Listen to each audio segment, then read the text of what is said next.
Avertissement. Le contenu présenté est favorable à la liberté d'expression.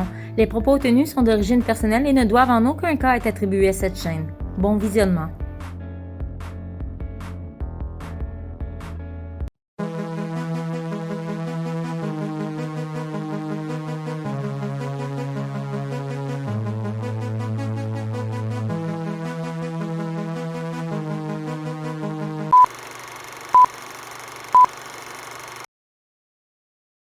Bonjour Serge. Bonjour toi.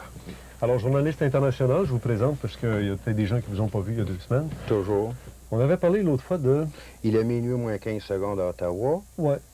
Et là, on disait même qu'il était peut-être déjà minuit et 15 secondes. Là, c'est déjà dépassé. Moi, c'est ce que d'autres journalistes m'ont dit. C'est d'ailleurs ce que Gilles Proulx de CJMS, d'ailleurs, son recherchiste faisait ressortir. Il doit être rendu minuit moins 5 secondes. La façon qu'il y a une débandade à Ottawa. Méfiez-vous des débandades apparentes qui cachent toujours d'autres choses en arrière, surtout au niveau d'une organisation occulte sur le plan international. Parce qu'un bonhomme, comme le premier ministre du Canada et d'autres, où tout le monde démissionne en bloc comme par hasard, ces gens-là ne détruisent pas systématiquement les fondements d'un pays comme ça, juste pour s'amuser. Il y a d'autres personnes qui tirent des ficelles, puis il y a des récompenses de rattacher à de tels gestes.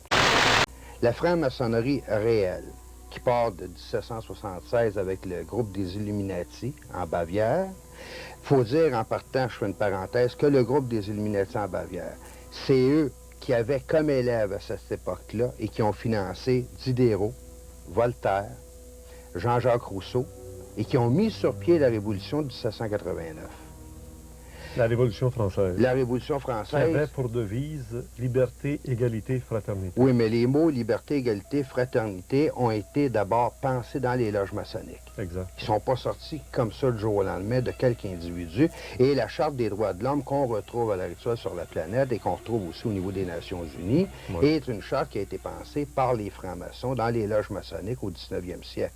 De la même façon que tout le système d'éducation que le Québec a connu depuis les années 60, le système de l'école neutre, avec tous les bouleversements qu'on a connus, a été pensé dans les loges maçonniques avant d'être réalisé dans les faits. Ça ne doit pas être un succès parce qu'ici au Québec, on tient encore à l'école d'allégeance religieuse. On parle des commissions scolaires qui sont toutes catholiques ou protestantes. On n'a pas encore le système neutre. Ça, c'est au niveau de l'apparence, mais si on le regarde en profondeur, la réussite est totale à l'heure actuelle, surtout lorsqu'on lit le volume, le corps mystique de l'Antéchrist, avec les plans qui avaient été pensés en 1860 et 1895 à ce niveau-là.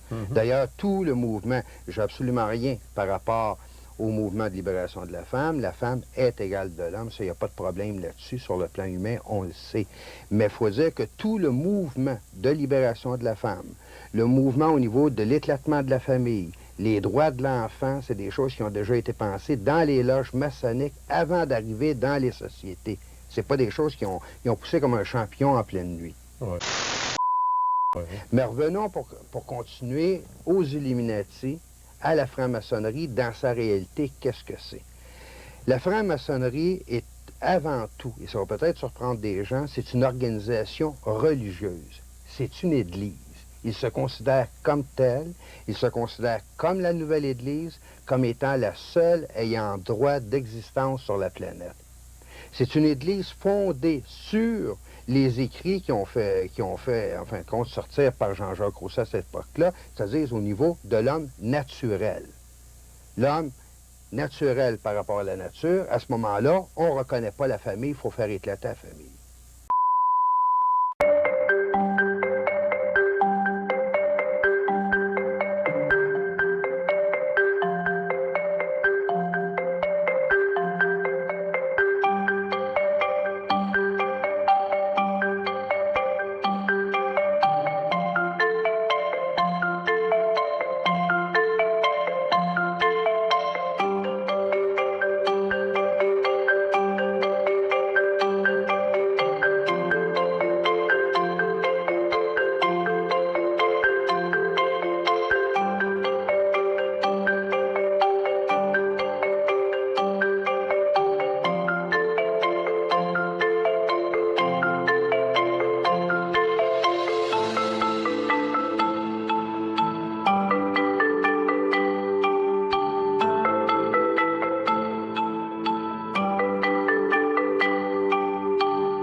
reconnaît pas les liens au niveau des actes du mariage, au niveau des choses de naissance, ainsi de suite, comme ça se passe dans nos sociétés organisées, on s'arrange pour les faire éclater. Et le meilleur exemple que tu peux avoir au niveau de cet éclatement-là, c'est la révolution d'octobre en 1917 en Union soviétique, qui a formé, en fin de compte, le communisme, qui a donné naissance au communisme. Lénine a été formé dans les loges maçonniques.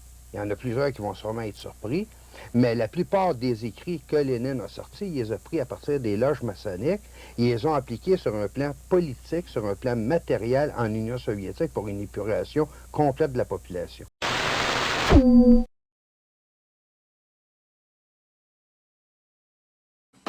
Et qui nous interdisent toute politique industrielle à la hauteur. Je remets. C'est quoi, c'est une vache qui nous interdisent toute politique industrielle à la hauteur